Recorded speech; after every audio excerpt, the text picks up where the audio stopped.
You are not procrastinating because you are lazy. You are procrastinating because some part of you believes you have time to waste. That belief is a lie, and somewhere underneath the noise of your daily life, you already know it. Somewhere, right now, a version of you exists who has already finished the thing you keep avoiding. Same intelligence, same circumstances, same doubts probably. The only difference is that he stopped negotiating with his own comfort. 2,000 years ago, a Roman philosopher sat down to write a letter to a man named Paulinus. Paulinus was brilliant. Paulinus was busy. Paulinus was, by every external measure, a success, the kind of man other men envied. And the philosopher told him something brutal. He told him he was already dying, not from disease, not from age, but from distraction. Not because his life was short, because he was making it short. One wasted hour at a time. Think about your own life for a moment. Not the highlight reel you would show someone else. The real one. The one where the important project sits untouched in a folder labeled later. The one where you have rehearsed the same difficult conversation in your head 50 times, but never once out loud to the person who needs to hear it. If you have ever opened your laptop to start the important work and instead found yourself sorting emails, refreshing a feed, reorganizing a desk that did not need reorganizing, this is for you. If you have ever told yourself, I will start Monday, and then watched Monday become next Monday, and next Monday become next month when things calm down, this is for you. Because things never calm down. That was never the plan. Life does not wait for a quiet moment to hand you permission. Stick with me, because by the end of this, you will not just understand why you delay. You will understand the exact psychological mechanism hiding underneath it, and you will walk away with a precise Stoic framework practiced by men who had far less time than you assume you have to finally stop. The philosopher's name was Lucius Seneca. By the time he wrote to Paulinus, Seneca had already lived a life most men would call chaotic. Born in Roman Spain, he rose to prominence in Rome as a statesman, a playwright, and eventually as tutor and advisor to a young man who would become one of history's most infamous rulers, the Emperor Nero.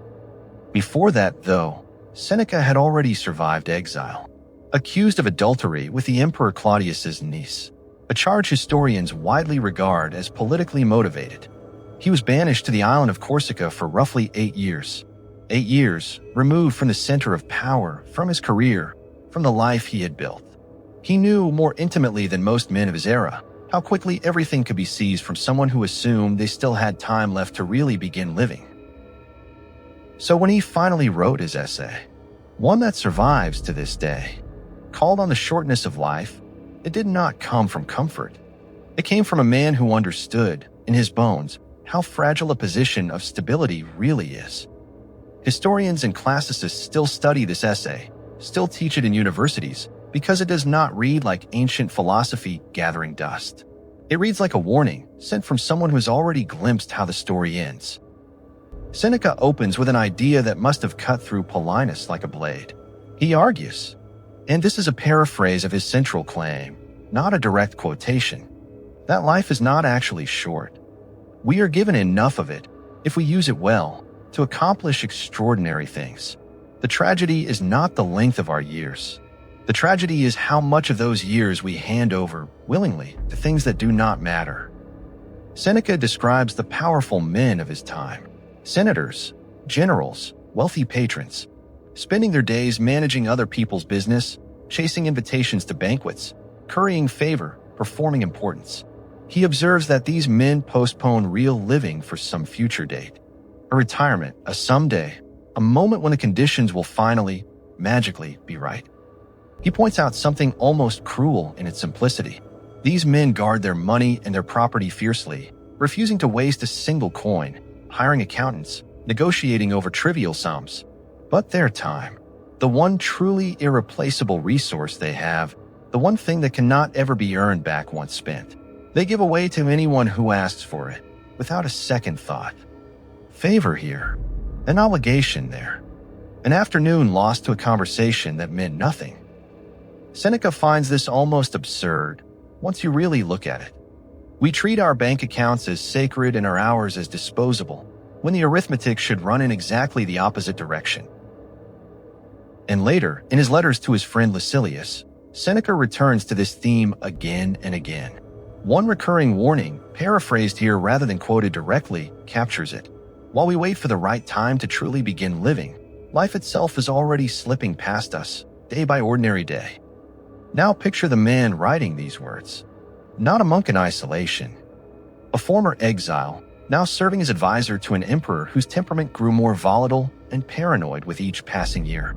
Seneca lived every single day of his later career in proximity to a power that could, without warning, turn against him. And eventually it did. Historical accounts, most notably from the Roman historian Tacitus, describe how Seneca was eventually accused of conspiracy against Nero and ordered to take his own life. According to Tacitus's account, Seneca met the news with remarkable composure. He comforted his household, dictated final words to those around him, and faced his death with the same steady discipline he had spent decades writing about.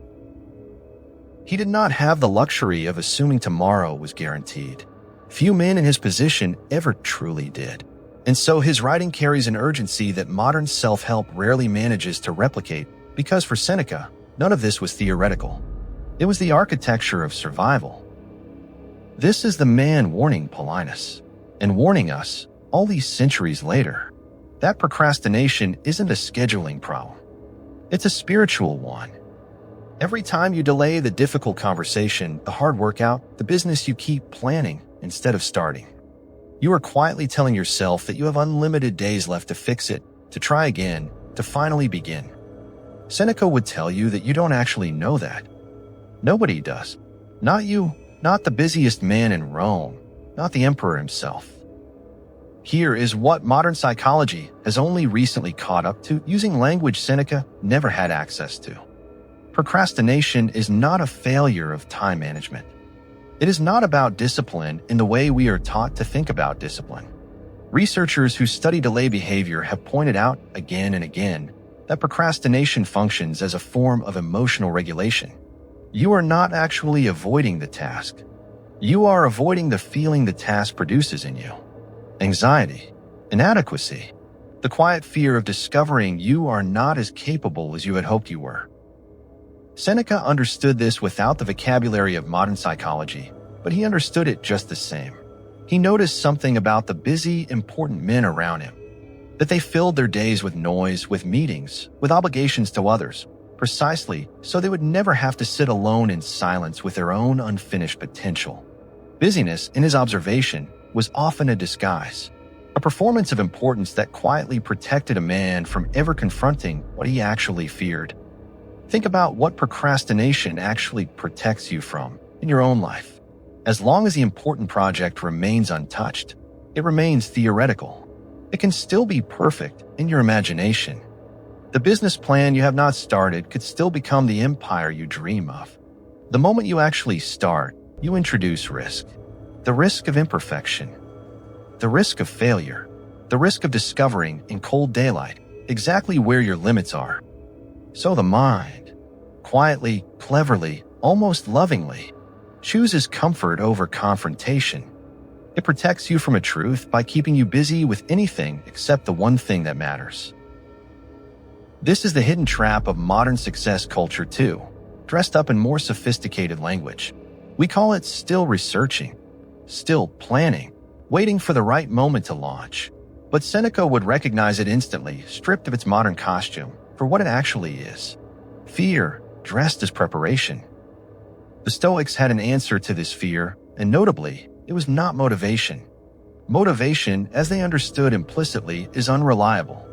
It rises and falls like weather. Some mornings you feel it, most mornings you don't. Their answer instead was a relationship with time itself. They trained themselves through daily practice to treat each day as complete in itself, not as a rehearsal for some future, more capable, more ready version of themselves who would show up eventually. Because here is the psychological shift that changes everything, and it is worth sitting with for a moment. The version of you who is ready does not exist somewhere out in the future, waiting patiently to arrive once conditions improve. He is built. action by action. Today, there is no other place he is being built. Wealth, mastery, inner peace. None of it is handed to the person who waits for certainty to arrive first. It is built slowly and often clumsily by the person who acts despite uncertainty, because they understand something the rest of us resist. Uncertainty is not a temporary obstacle. It is the permanent condition of being alive. It was true for Seneca in Nero's Rome. It is true for you now. So how do you actually apply this? Not as an abstract idea to nod along to and then forget by tomorrow, but as a concrete practice you can start today, before this video even ends. Step 1. The evening reckoning. Each night before sleep, take 5 minutes and ask yourself 3 questions. This practice is drawn directly from Stoic tradition, particularly associated with Seneca's own writing about nightly self-examination. What did I do well today? What did I do poorly? What did I avoid that deep down I know I needed to face? Do not judge yourself harshly while you do this. Simply observe the way you would observe whether passing outside a window. The goal here is honest awareness, because procrastination thrives in the dark, unexamined corners of your day. The small avoidances you never quite admit to yourself in the moment. The instant you name it plainly.